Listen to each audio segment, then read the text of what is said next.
देखते हैं इस खास रिपोर्ट में।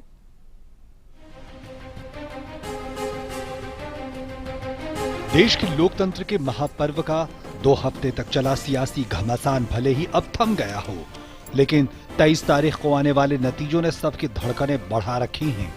सबको इंतजार है 23 तारीख का कि जनता ने ईवीएम में क्या जनादेश दिया है। लेकिन जनादेश से पहले एग्जिट पोल ने नतीजों का एक अनुमान पेश किया है, जिसमें एनडीए सरकार की फिर से वापसी की संभावना जताई गई है। एग्जिट पोल के नतीजों की बात करें तो रिपब्लिक चैनल ने 2 एग्जिट पोल दिखाए, जिसमें सी वोटर ने एनडीए को 287, यूपीए को 128 और अन्य को 127 सीटें दी हैं। वहीं जन की बात में एनडीए को 305, यूपीए को 124 सीटें और अन्य को 113 सीटें दी हैं। टाइम्स नाउ ने वीएमआर के साथ किए सर्वे में एनडीए को 306, यूपीए को 132 और अन्य को 104 सीटें दी हैं।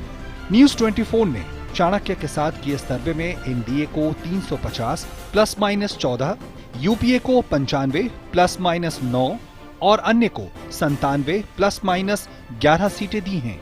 आज तक ने अपने सर्वे में एनडीए को 339 से 365 सीटें, यूपीए को 77 से 108 सीटें और अन्य को 69 से 95 सीटें मिलने की उम्मीद जताई है। एबीपी न्यूज ने अपने एग्जिट पोल में एनडीए को 277, यूपीए को 130 और अन्य को 135 सीटें दी हैं। इंडिया न्यूज ने अपने एग्जिट पोल में एनडीए को 287, यूपीए को 128 और अन्य को 127 सीटें दी हैं।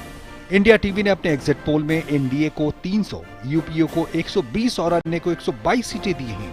न्यूज 18 ने अपने एग्जिट पोल में एनडीए को 336, यूपीए को 82 और अन्य को 124 सीटें दी हैं। एग्जिट पोल ने अपने नतीजे दे दिए हैं तो राजनीतिक दलों ने भी इस पर अलग अलग प्रतिक्रियाएं दी हैं। The exit polls, all of them are indicating that a BJP-led NDA government will be formed again and Narendra Modi ji is going to be our Prime Minister again. Exit poll अपने अपने आकलन करने के लिए स्वतंत्र है। सच्चाई तो ये है कि सरकार एनडीए की बहुत मजबूती से बनने जा रही है। नरेंद्र मोदी देश के फिर से प्रधानमंत्री बनेंगे। राहुल गांधी की बात है तो बौखलाहट, घबराहट, ये सब अब बाहर आ रहा है।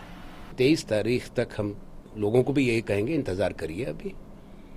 अभी ये एग्जिट पोल की मैं कहूँगा एंटरटेनमेंट है, इसको चलने दीजिए। वो कल शाम से शुरू हुई है, 23 तारीख को खत्म हो जाएगी जब सही नतीजे सामने आएंगे। 2013 के चुनाव में हमको 0 से 6 सीटें दी जा रही थी, यानी 0 भी आ सकती है और 6 भी सीट आ सकती है। हमारी 28 सीट आई।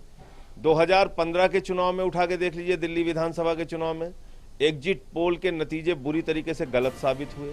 नेताओं की अपनी अपनी प्रतिक्रियाएं हैं, लेकिन एक बात यह भी है कि एग्जिट पोल केवल एक ट्रेंड बताते हैं और कई बार ये गलत भी हो सकते हैं।